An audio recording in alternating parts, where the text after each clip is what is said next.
Hello welcome to ஃபரினாஸா YouTube channel. எல்லோரும் எப்படி இருக்கீங்க? நல்லா இருக்கீங்கன்னு நினைக்கிறேன். இன்றைக்கி நம்ம டெரஸ் கார்டனில் கொஞ்சம் ஒர்க்ஸ் எல்லாம் இருக்குது. அப்போ அப்படியே வீடியோ எடுக்கலான்னு தான் வந்தேன்.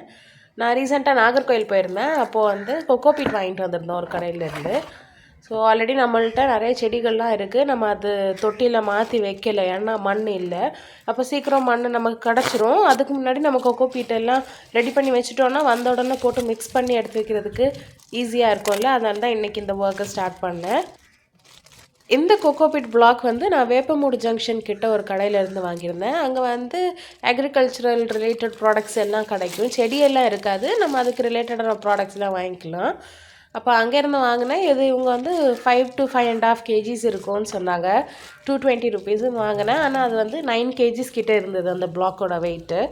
நம்ம எப்போவுமே கோகோ பீட் செடிக்கு யூஸ் பண்ணும்போது டேரெக்டாக அப்படியே யூஸ் பண்ணிடக்கூடாது. ஒரு வாட்டி ரின்ஸ் பண்ணிட்டு தான் யூஸ் பண்ணணும். அது காரணம் என்னென்னா, இந்த கோகோ பீட்டில் சோடியம் பொட்டாசியம் குளோரைட்லாம் ஹை லெவலில் இருக்கும். நம்ம அப்படியே டேரெக்டாக யூஸ் பண்ணும்போது அது செடிகளுக்கு நல்லது கிடையாது. செடி செத்து போகிறதுக்கான சான்சஸ் கூட இருக்குது. அது சால்ட் கண்ட்ரோல் ரொம்ப அதிகமாக இருக்கும் அதில்.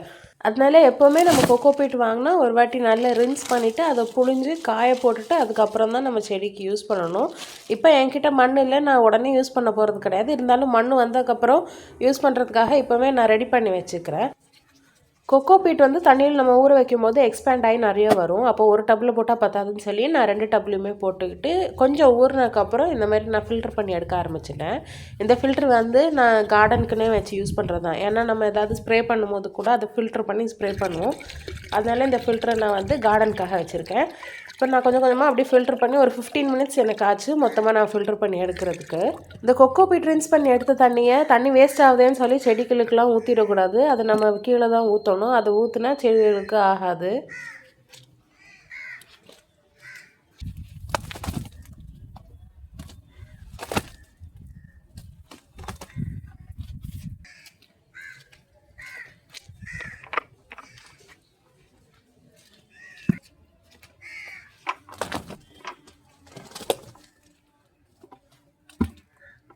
நம்ம புழிஞ்சு எடுத்துக்கிட்ட கொக்கோ பீட்டை நான் மாடியிலே ஒரு ஓரமாக தட்டி விரித்து விட்டுட்டேன்.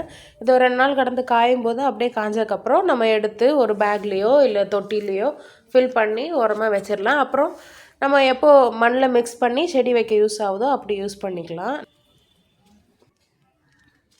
கீரை வளர்த்தணும்னு நினச்சிட்டு இருந்தேன். ஆனால் தொட்டியும் இல்லை, மண்ணும் இல்லாதனால நான் வளர்த்தாமல் இருந்தேன். அப்புறம் தான் ஒரு ஐடியா வந்தது. நம்ம இப்போ இந்த மரச்செடிகள்லாம் வளர்த்துட்ருக்கோம்ல, அதுக்கு பக்கத்தில் அந்த இடம்லாம் சும்மா தானே இருக்குது. நம்ம எப்படியும் கீரை போட்டால் வேரோட பிடுங்க தான் போகிறோம். அப்போ அதிலே போட்டுக்கலாமேன்னு தான் விதைகள்லாம் வாங்கிட்டு வந்திருந்தோம். நான் 3 பேக்கெட் வாங்கியிருந்தேன். ஒன்று அரைக்கீரை, இன்னொன்று சிறுக்கீரை, இன்னொன்று சிகப்பு தண்டங்கீரை விதைகள் வாங்கிட்டு வந்துட்டு நான் ஒரு பவுலில் போட்டு மிக்ஸ் பண்ணிட்டேன். ஏன்னா மொத்தமாக கதம்பமாக மிக்ஸ் ஆகி வளரட்டும் தான். அப்போ எந்தெந்த தொட்டிலெலாம் கேப் இருக்குது, கொஞ்சம் இடம் ஃப்ரீயாக இருக்கோ, செடியும் சின்னதாக இருக்கோ, அதிலெல்லாம் நான் கொஞ்சம் கொஞ்சம் விதை போட்டு விட்டுட்டேன். நான் ஆல்ரெடி ஒரு ஷார்ட் வீடியோ கூட போட்டிருந்தேன். தன்னால் கீரை வளர்ந்து கடைசியில் ரொம்ப கசப்பாயிடுச்சுன்ட்டு. அதனால தான் அதெல்லாம் பிடுங்கி போட்டுட்டு அதுக்கப்புறம் இந்த விதைகள்லாம் கொண்டு வந்து போடுறேன். அந்த கீரை குப்பை கீரைன்ட்டு கமெண்ட்டில் சொல்லியிருந்தாங்க. நான் அரைக்கீரைன்னு நினச்சிட்டு இருந்தேன். அப்புறம் பார்த்தா அது குப்பை கீரையா, பருப்பு போட்டு கடைஞ்சா நல்லாயிருக்கும்னு சொல்லிட்டு ஒரு சப்ஸ்கிரைபர் போட்டிருந்தாங்க. அப்புறம் நம்ம செடிகளுக்கெல்லாம் உரம் போட்டு ரொம்ப நாள் ஆச்சு. காய் பிடிக்க ஆரம்பிச்சிருக்கனால இந்த டைமில் நம்ம உரமும் கொடுக்கணும். 2-3 weeks கிட்ட ஆக போகுது. நான் லாஸ்ட் டைம் NPK All 19 கொடுத்துருந்தேன். ஸோ அது கொஞ்சம் ஸ்ட்ராங்கான ஃபர்டிலைசர்ன்றதுனால கேப் விட்டு கொடுக்கலான்ட்டு இப்போ கொடுக்குறோம். இது வெர்மி கம்போஸ்ட். நான் ஆல்ரெடி போன வீடியோவில் சொல்லியிருந்தேன். மம்மி ஊரில் இருந்து வரும்போது வாங்கிட்டு வந்திருந்தாங்க. இது கிலோ 10 ரூபான்னு தான் வாங்கிட்டு வந்தாங்க. 50 கிலோ வாங்கிட்டு வந்தாங்களா, அதனால நான் அது மொத்தமாக மேலே தூக்கிட்டு வர முடியாதுன்ட்டு கீழே வச்சு அப்பப்போ நம்ம எப்போ உரம் போடுறோமோ தேவைப்படும் போது நான் இந்த மாதிரி ஒரு சின்ன சின்ன பக்கெட்டில் கொண்டு வந்து போட்டுக்குவேன்.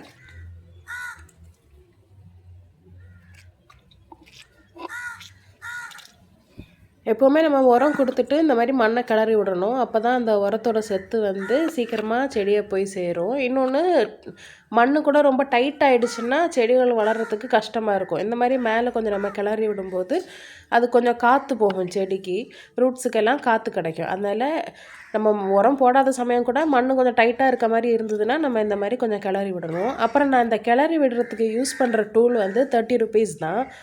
நான் எங்கேருந்து வாங்கியிருந்தேன்னா சுங்காங்கடையில் ஒரு 30 ரூபா கடை இருக்குது. அங்கே நிறைய திங்ஸ் எல்லாம் இருக்குது. நம்ம சிலதெல்லாம் பார்த்து எடுத்தோன்னா கொஞ்சம் நமக்கு ப்ராஃபிட்டபுளாக இருக்கும்.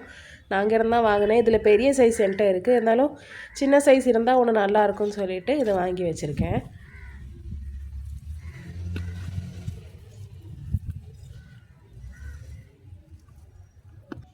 இந்த வாழை மரத்தை க்ரோ பேக்கில் வச்சுருந்தனால பெருச்சாளி வந்து நல்லா ஓட்டை போட்டு உள்ளே போய் அந்த வேர் பகுதியை கடிச்சிருச்சா என்னன்னு தெரியல. இந்த வாழை மரம் வந்து ஒரு மாதிரி டல்லாகவே தான் நின்றுட்டு இருந்தது, பார்க்க கொஞ்சம் தொங்குன மாதிரி.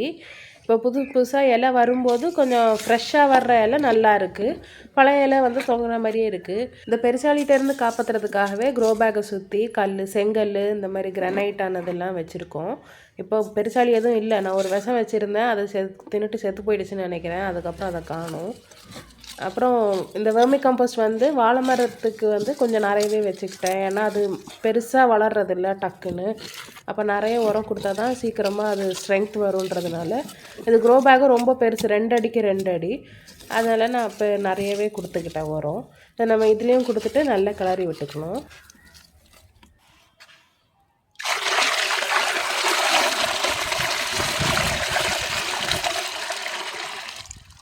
ஒரு 4 நாளுக்கு முன்னாடி நான் வந்து தோசைக்கும் ஆப்பத்துக்கும் மாவு அரைச்சேன். அப்போ நம்ம அந்த உளுந்து அரிசியெல்லாம் கழுவுன தண்ணி இருக்குல்ல, அதை நான் எடுத்துகிட்டு வந்து மாடியில் வச்சுருந்தேன் அந்த தண்ணியை. அப்போ மாடியில் ரொம்ப சூடாக இருக்கனால நல்லா புளிச்சிடும், ஒரு நாள்லேயே நல்லா புளிச்சிடும். நான் இருந்தாலும் 2-3 நாள் மழை பெஞ்சிட்டே இருந்தனால நம்ம தண்ணி ஊற்ற முடியாதுல்ல, அதை அப்படியே விட்டுருந்தேன். அது பார்த்தா ரொம்ப ரொம்ப புளிச்சு பயங்கர ஸ்மெல்லாக இருந்தது.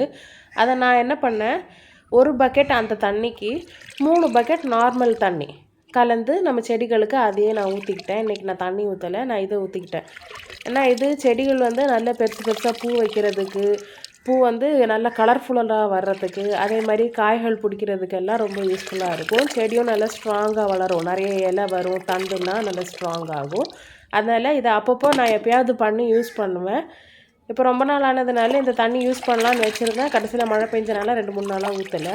அப்போ இன்றைக்கி நான் இதை வந்து 2 பக்கெட்டில் மிக்ஸ் பண்ணி அப்படி நான் யூஸ் பண்ணிக்கிட்டேன்.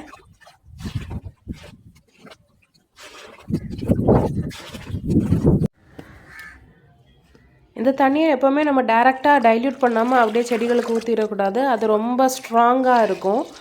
அதுலேயுமே அசிடிட்டி ரொம்ப அதிகமாக இருக்கும். உங்களுக்கு அது பக்கத்துலேயே நிற்க முடியாது, நல்லா புளிச்ச ஸ்மெல் அடிக்கும். நீங்கள் வந்து நல்லா டைல்யூட் பண்ணால் கூட நல்ல ஸ்மெல் இருக்கும். நீங்கள் வந்து ஸ்ட்ராங்காக செடிக்கு அப்படியே ஊற்றிடாதீங்க டைல்யூட் பண்ணாமல். நல்லா டைல்யூட் பண்ணி தான் ஊற்றணும். சம்டைம்ஸ் 1 மடங்குக்கு 10 மடங்கு தண்ணி கூட கலந்து யூஸ் பண்ணிக்கலாம்.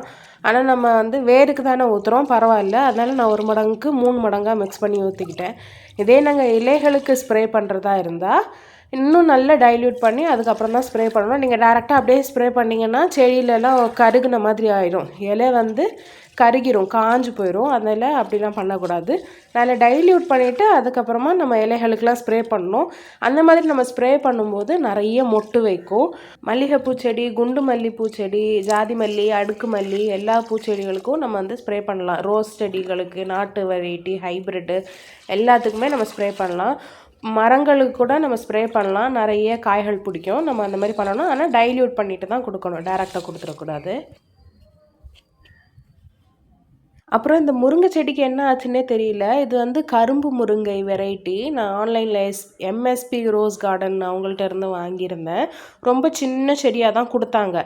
நான் இது வச்சதுக்கப்புறம் டக்கு டக்குன்னு வளர்ந்து வந்துருச்சு. நான் மாமியார் வீட்டுக்கு போயிருந்தேன்ல, அதுக்கப்புறம் வந்து பார்த்தா இப்படி இலைங்க எல்லாம் சுருங்கிடுச்சு. நான் இப்போ என்ன நினச்சேன், புதிய இலை வரும்போது நார்மலாக ஃப்ரெஷ்ஷாக வரும்னு நினச்சேன். பார்த்தா இப்போ அடுத்தடுத்த இலைகள் வரும்போது இந்த மாதிரி சுருங்கி சுருங்கி தான் வருது. என்ன ஆச்சுன்னு தெரியல. ஆனால் தண்டு நல்லா ஸ்ட்ராங் ஆகிட்டே இருக்குது. அடியில் ஃப்ரெஷ்ஷாக இருந்த இலைகளெல்லாம் ஃப்ரெஷ்ஷாகவே தான் இருக்குது. அடுத்தடுத்து புதுசாக வர்றதெல்லாம் சுருங்கி சுருங்கி வருது. இதுக்கு என்ன பண்ணணும்னு உங்களுக்கு ஐடியா இருந்தால் சொல்லுங்கள். அப்புறம் நான் மல்லிகைப்பூ செடி வீடியோ போட்டிருந்தேன்ல, நிறைய பூ பூக்குதுன்னு. இப்போ வந்து இருந்த மொட்டெல்லாம் பூத்துருச்சு. அதனால இப்போ மொட்டு கொஞ்சம் கம்மியாயிடுச்சு. நீ புதிய மொட்டுக்கள்லாம் வைக்கிது. ஒரு தொட்டியில் பூவே பூக்காமல் இருந்தது, அதில் இப்போ நிறைய மொட்டு வச்சிருச்சு. அப்போ அடுத்த செட்டு அதில் வந்து நிறைய பூக்கும்னு நினைக்கிறேன். நம்ம வந்து ரெகுலராக உரம் கொடுத்துட்டு இருந்தால் இப்படி நிறைய பூக்கள் நமக்கு கிடச்சிட்டே இருக்கும். அப்புறம் இந்த அடுக்கு மல்லி வந்து நான் பறிக்க மறந்துட்டேன்னா அது இப்போ அழகாக பூத்து இருக்குது, ரோஸ் மாதிரி பூத்து இருக்குது பாருங்கள். இந்த வீடியோ பிடிச்சிருந்தா லைக் பண்ணிட்டு மறக்காமல் சேனலை சப்ஸ்கிரைப் பண்ணிக்கோங்க. அடுத்த வீடியோவில் பார்க்குற வரைக்கும் டாட்டா பாய்.